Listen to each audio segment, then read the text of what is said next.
We are going to look at phase two, identity of learner portfolios.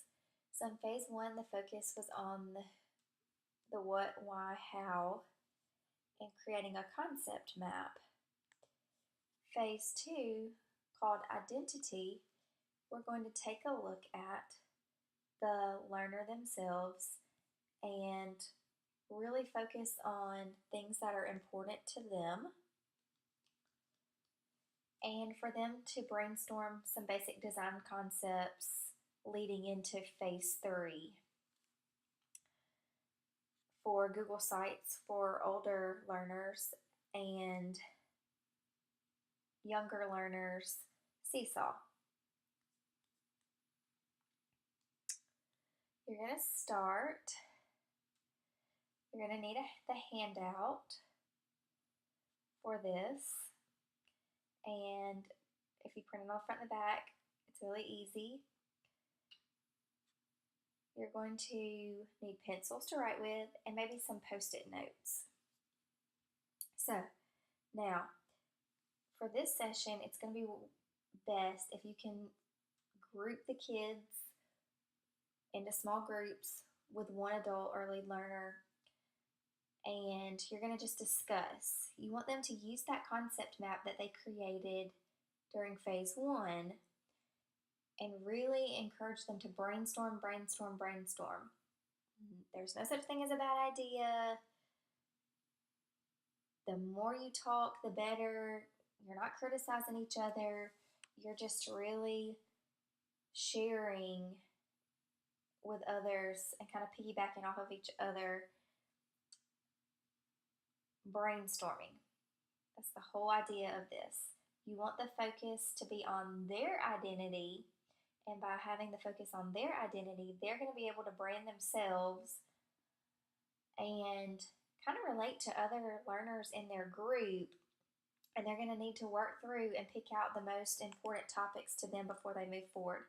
And this outline is in the website, so you can easily access it to be able to print or get a digital copy to where you can follow this without actually going to this site.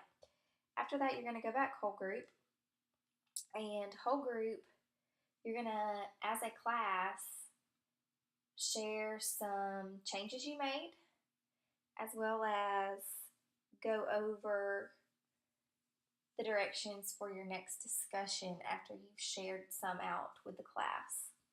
Now, for the younger learners, phase two, the identity kind of ends here. You have the option within Seesaw to create folders.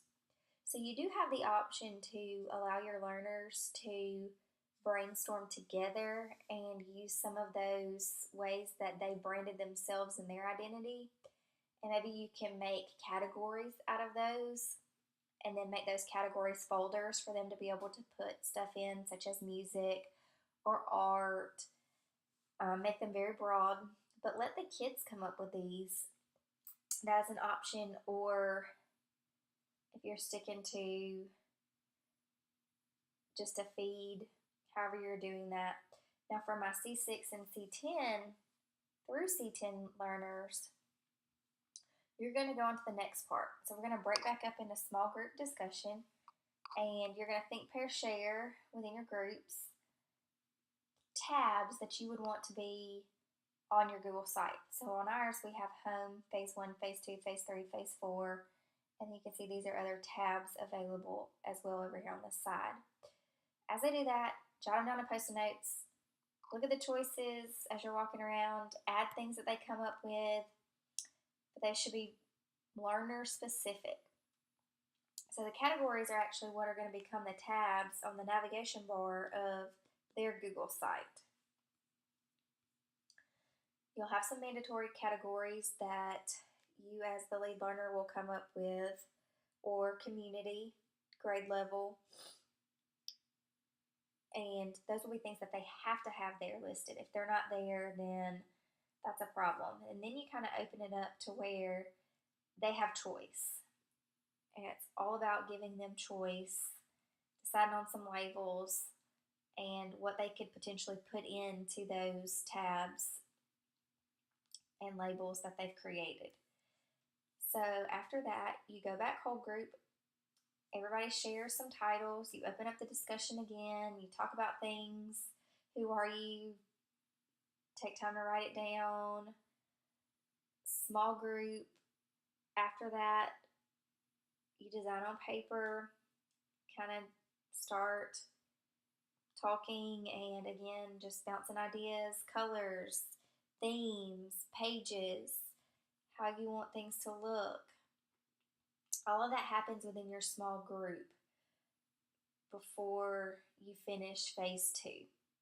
Now, you also have the option to do this expression style inventory, and I added it down here at the bottom because it is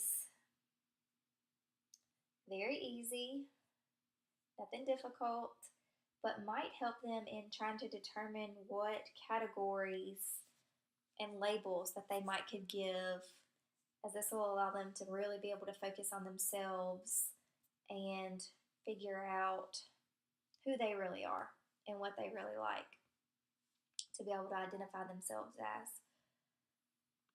And the last part of phase 2, their continued learning that they will do at home after you complete this, you want them to start collecting digital content to put into their Google Drive, whether that be the photos of themselves, the videos, digital projects, sound files, presentations, things that will fit into your categories that you created above. And next we'll be moving on to phase 3, which is the framework.